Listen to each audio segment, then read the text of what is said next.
ICC champions trophy 2025 के schedule और venue पर सस्पेंस बरकरार है।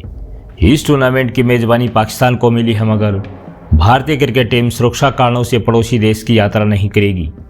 भारत सरकार ने भारतीय क्रिकेट टीम को पाकिस्तान जाने की मंजूरी नहीं दी। इसके चलते पाकिस्तानी धरती पर इस पूरे टूर्नामेंट का आयोजन असंभव है। अब अंतर्राष्ट्रीय क्रिकेट परिषद हाइब्रिड मॉडल के तहत इस टूर्नामेंट का आयोजित कराना चाहता है। आईसीसी ने कार्यकारी बोर्ड की मीटिंग में मोहसिन नकवी से साफ साफ कह दिया था कि पाकिस्तान क्रिकेट बोर्ड या तो हाइब्रिड मॉडल को अपना या टूर्नामेंट से बाहर होने के लिए तैयार रहे। PCB chief Naqvi hybrid model पर राजी है, लेकिन कुछ शर्तों के साथ। पीसीबी की सबसे बड़ी शर्त यह है कि आईसीसी अपने राजस्व में पाकिस्तान के हिस्से को 5.75% से बढ़ा दे। यह एक ऐसी शर्त है जो सारा खेल बिगाड़ सकती है। आईसीसी अपने मौजूदा रेवेन्यू मॉडल के तहत सालाना $60 करोड़ यानी 5,073 करोड़ रुपए वितरित करती है। आईसीसी के इस राजस्व में भारतीय क्रिकेट बोर्ड को सबसे ज़्यादा 38.50% हिस्सा मिल रहा है, जबकि एसोसिएट देशों की हिस्सेदारी 11.19% है। इंग्लैंड को 6.89%, ऑस्ट्रेलिया को 6.25% और पाकिस्तान को 5.75% हिस्सा मिल रहा है। देखा जाए तो पाकिस्तान के हिस्से में हर साल करीब 291 करोड़ रुपए आ रहे हैं। पाकिस्तान को जो हिस्सेदारी मिली है उस पर वो हरदम रोता रहता है। भारत को पाकिस्तान की तुलना में 7 गुना ज़्यादा पैसा मिल रहा है, जो बिल्कुल उचित भी है।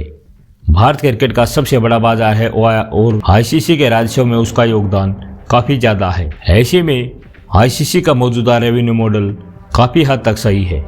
पीसीबी अब चाहता है कि आईसीसी के राजस्व में उसका हिस्सा 5.75% से बढ़ाया जाए, जो फिलहाल मुमकिन नहीं दिखता।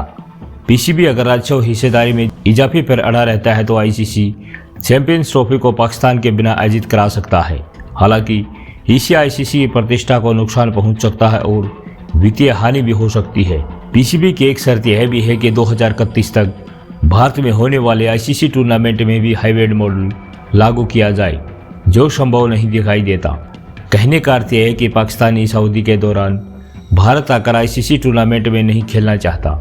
भारत को 2031 तक आईसीसी के 3 प्रमुख टूर्नामेंट की मेजबानी करनी है, जिसमें श्रीलंका के साथ मिलकर 2026 T20 world cup, 2029 champions trophy और बांग्लादेश के साथ मिलकर 2031 वनडे वर्ल्ड कप का आयोजन करना है। पीसीबी की एक शर्त और भी है कि चैंपियंस ट्रॉफी फाइनल के लिए लाहौर को बैकअप के तौर पर रखा जाए और अगर भारत फाइनल में नहीं पहुंचता तो खिताबी मुकाबला लाहौर में कराया जाए।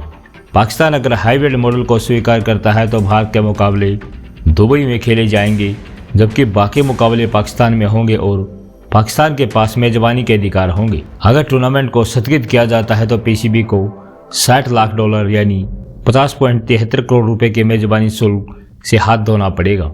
इस प्रतियोगिता का आयोजन 19 फरवरी से 9 मार्च के दौरान ही होने की संभावना है।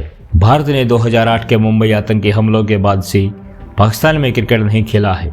चैंपियंस ट्रॉफी 2017 के बाद पहली बार आईसीसी कैलेंडर में वापसी कर रही है। पाकिस्तान ने 2017 में इंग्लैंड में आयोजित चैंपियंस ट्रॉफी के पिछले संस्करण को जीता था।